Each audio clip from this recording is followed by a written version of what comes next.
Est-ce le fils de son père? Le président Laurent Désiré Kabila, assassiné en 2001 par la mafia rwandaise, qui est entrée à Goma, capitale du Nord Kivu, sous contrôle des mêmes Rwandais. Ça, c'est la première question. Faites parvenir ces questions aux journalistes qui sont à Goma. Deuxième question. Est-ce le fils de Musée qui a relancé le dialogue de Sun City en 2002 et qui a ramené les rebelles près de lui en acceptant la formule 1+4? Amenez cette deuxième question à Goma. Troisième question. Est-ce le fils de Laurent Désiré Kabila qui a affronté et vaincu l'insurrection de Gilles Moutebousi et de Laurent Kunda en 2004 à Bukavu? Quatrième question.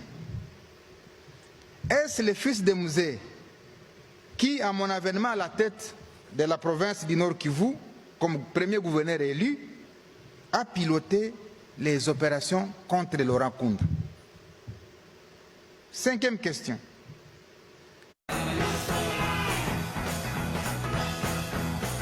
Costa, live your wonder.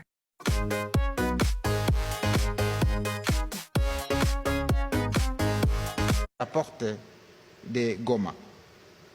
Sixième question. Est-ce le fils de Musée qui, en janvier 2009, a demandé l'arrestation de Laurent Kunda par l'armée rwandaise et accepté l'arrivée de cette même armée au Nord Kivu à travers l'opération Umoja-Wetu, je l'ai dit, du 25 janvier au 25 février 2009, et consécutivement, est-ce le fils de Musée qui avait demandé au président de l'Assemblée nationale de l'époque de démissionner parce qu'il n'était pas informé de l'entrée des troupes rwandaises? Septième question. Est-ce le fils de Musée qui avait demandé à son ministre de signer les accords de paix le 23 mars 2009, lesquels accords sont à l'origine de la création du mouvement M23? Huitième question.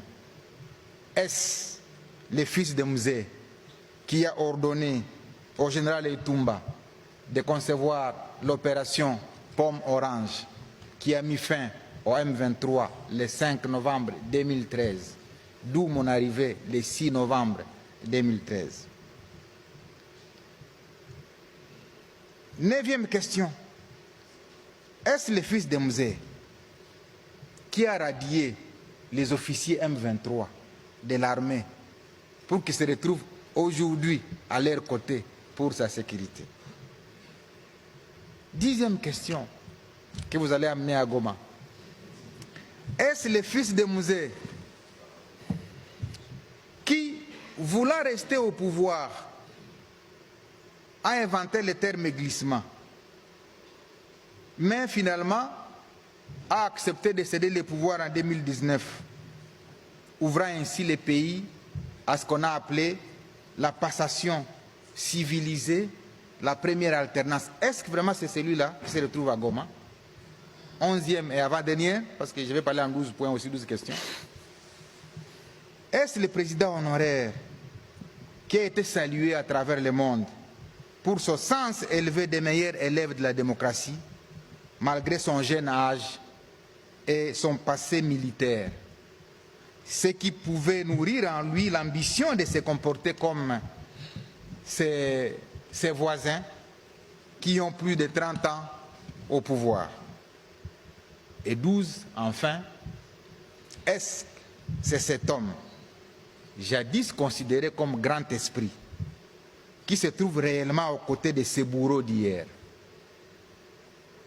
les bourreaux de la population, qu'il a dirigé pendant 18 ans, avec plus de 5 millions de déplacés et de réfugiés victimes de la barbarie du M23?